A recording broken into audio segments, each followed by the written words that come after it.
report here today. You did get that $13.50. We did. We not? passed the hat and collected the $13.50. We went down to the Norfolk City jail. We brought that money to the jailer, and he stamped Conrad's passport and let him out. And by golly, we drove him that next night down to the upstairs coffee house. And Herb Selby was mighty pleased to meet him. We had said so much about him. He had heard the tape from the night before. But Conrad was a little jittery. He had been in the lockup overnight, and he was imminently sober. But he was just a little bit nervous. And Herb Selby, I remembered, had something that might, where he said, you know, Bob, I'm just a little shaky, you know, after my experience for the past 24 hours, and I would really like just one cold one. And I remembered that during the summer season, when all the college kids came down to work in Virginia Beach, Herb Selby thought that he could do them a real favor by buying some near beer. And so he ordered some that was made in Sweden. And I said, well, Conrad, I think Herb may have some of this fine imported stuff from Sweden. And he said, oh, that would be really cool. So we brought him one, and he drank it with finesse, savored every drop, drained the bottle, and said, just one more, and I would be really ready to get up and sing some songs. And so we did, and he did, and he got up and sang this song. Well, they give him his orders in Monroe, Virginia, saying, Steve, you're way behind time. This is not 38, but it's old 97. Gotta get her in dispenser on time. Well, he turned around and said to his black crazy fireman, better shovel on another load of coal. 'Cause when we reach that white oak mountain, gonna watch old 97 roll. 'Cause it's a mighty rough road from Lynchburg to Danville, on a line with a 3-mile grade. It was on that grade that he lost his air brakes. Well, you should have seen the jump he made. 'Cause he was a-coming down that grade, doing 90 miles an hour, when his whistle broke into a scream. He was found in the wreck with his hand on the throttle. He was scalded to death by the steam. So now all of you railroad wives, take a warning from this time on and learn. Never speak foul words to your true love and husband. He may leave you and never return. The Wreck of the Old 97, one of the most controversial songs in country music, because at least half a dozen people claim to have written it, and no one could ever quite figure it all out. And it didn't really matter, because just a few years later, the Kingston Trio recorded, well, did he ever return? No, he never returned, and his fate is still unlearned. He may ride forever, leave the streets of Boston. He's a man who'll never return. So let me tell you the story of a man named Charlie on his tragic and fateful day. With 10 cents in his pocket, kissed his wife and family, went to ride on the MTA. You know it, so do it. Did he ever return? No, he never returned. And his fate is still unlearned. May ride forever the streets of Boston, who'll never return. So, you citizens of Boston, don't you think it's a scandal how the people have to pay and pay? Like fair in Greece, vote for George O'Brien, get poor Charlie off the MTA, or else he'll never return. know he'll never return, and his fate will be unlearned. He may ride forever beneath the streets of Boston. He's a man who'll never return. He's the man who'll never return.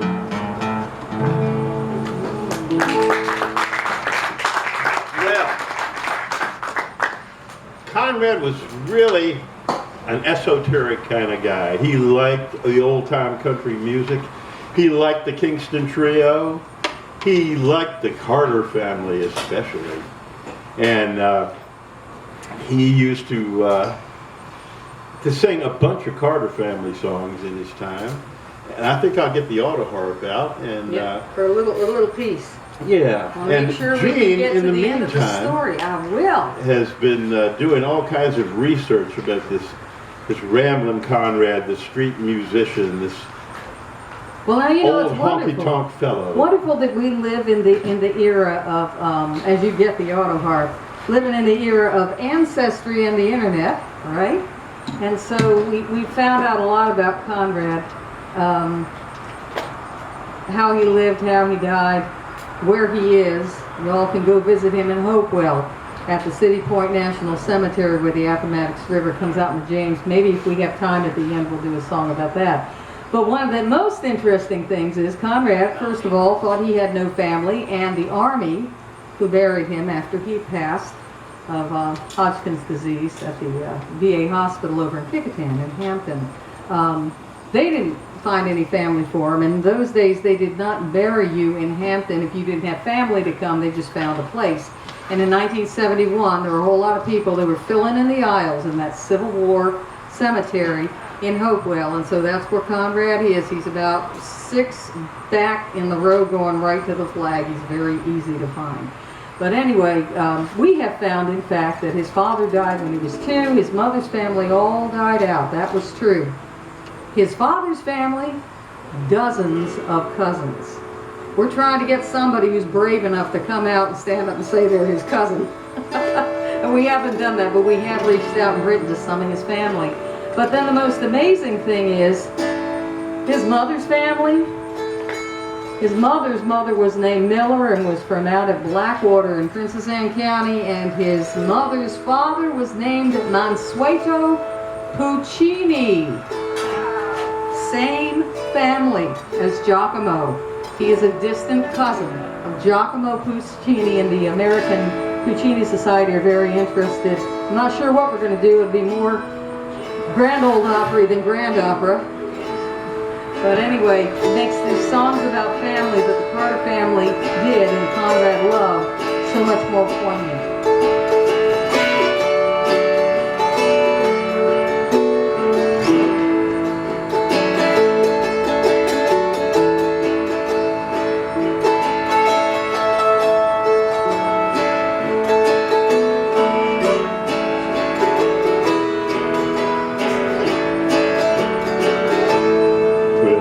Circle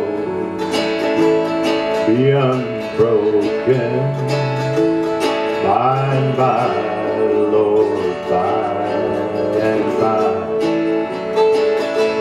There's a better home awaiting in the sky, Lord, in the sky. Well, I'm standing by my window on a cold, cloudy day, when I saw that hearse come rolling just to carry my mother away. Try it with us. With the circle be unbroken, by and by, Lord, by and by. There's a better home awaiting in the sky, Lord, in the sky. Well, I told that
her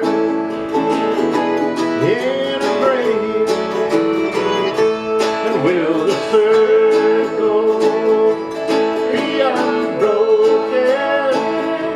By and by, Lord, by and by,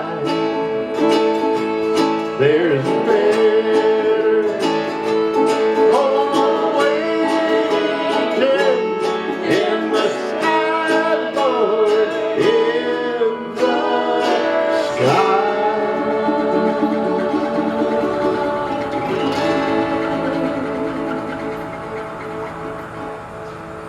Party family. We love that And everybody. song. Good song. And gosh, watching that show this week was Brought back a lot of memories. yeah, it really did. And it reminded you what Ramblin' Conrad was. It did Because he was because a number of things. well, and to me, I grew up over in Colonial Place in the Norfolk area, and my grandfather lived 2 blocks. We were in Colonial Place was named after the original 13 colonies and then some. But So he was a couple of colonies north of Bob, and Yeah. y'all were very close. and we went over. I stayed over on Friday nights, and we listened to WWVA in Wheeling, West Virginia. Even before the Opry came out, and we were getting it loud and clear. And gosh, I just really enjoyed country music. I enjoyed those really neat old time songs, and I thought, gosh, this is the stuff of which life is made of. Genuine, 3 chords and the truth. That's And then he took you to a show at the Center Theater, and you saw these country musicians. in their gold lame suits and fancy guitars with their names written in mother of toilet seat up and down the neck. And I thought, could these be the same people who were singing those songs to me all those years on that radio? And it was kind of like, maybe not. And it just became very unreal to me until I met this old troubadour on Hampton Boulevard and met a guy who had had a pretty down life, who had experienced all kinds of disappointments, who didn't have his own digs, and but that guitar meant so much to him, because he was a lot of things to a lot of people, and he wound up being one of my mentors in life. And one of the songs that I made up about him, because I learned tons of songs from him. One of the songs I made up about him was that in all of this life and strife, there was a real person trying to make it in a world that was kind of unreal. And I realized that if we had just seen this guy walking down the street without a guitar on his back, we probably wouldn't have stopped. We probably never would have met this guy. We probably never would have gone to Herb Selby or bailed him out of jail.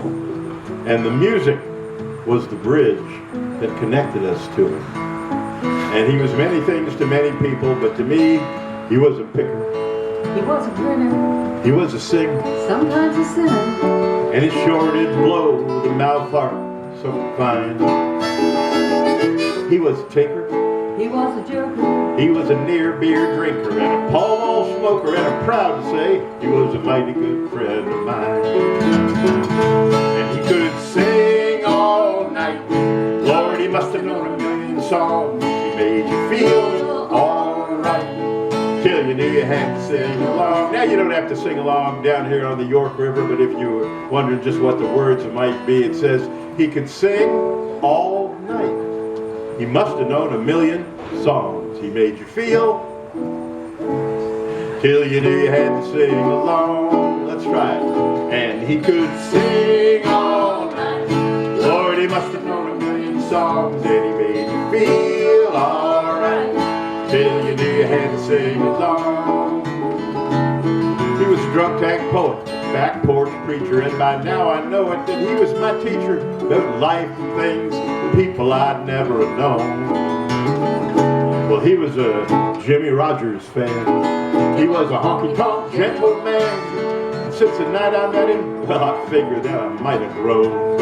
And he could sing all night. Lord, he must have known a million songs. He made you feel alright. till you knew you had to sing along. He was no stranger at the police station. Why, he even said he was arrested once for fortification. He said that could mean anything, just being with a woman, that's all. Well, he was a backstage shaker, a back table snoozer, a G-string breaker, and a flat pick loser, but his name in lights was the best thing that he could recall. And he could sing all night. Lord, he must have known a million songs. He made you feel alright till you knew you had to sing along.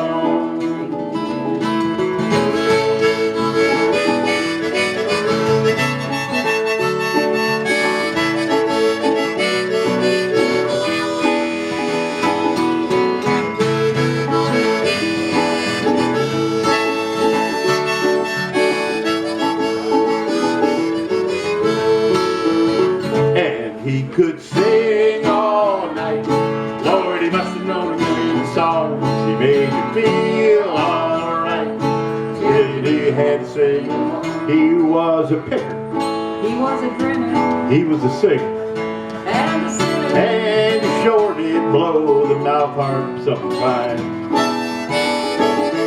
He was a tinker. He was a joker. He was a near beer drinker and a Pall Mall smoker, and I'm proud to say he was a mighty good friend of mine. Here comes last time, and he could sing all night. Lord, he must have known a million songs. He made you feel alright till you knew you had to sing along. A picker, A grinner. a singer, A sinner. and he sure did blow the mouth harp. Tinker, Joker. near beer drinker, and a Pall Mall smoker, and I'm proud to say he was a mighty good friend of mine. Yes, I'm proud to say he was a mighty good friend of mine.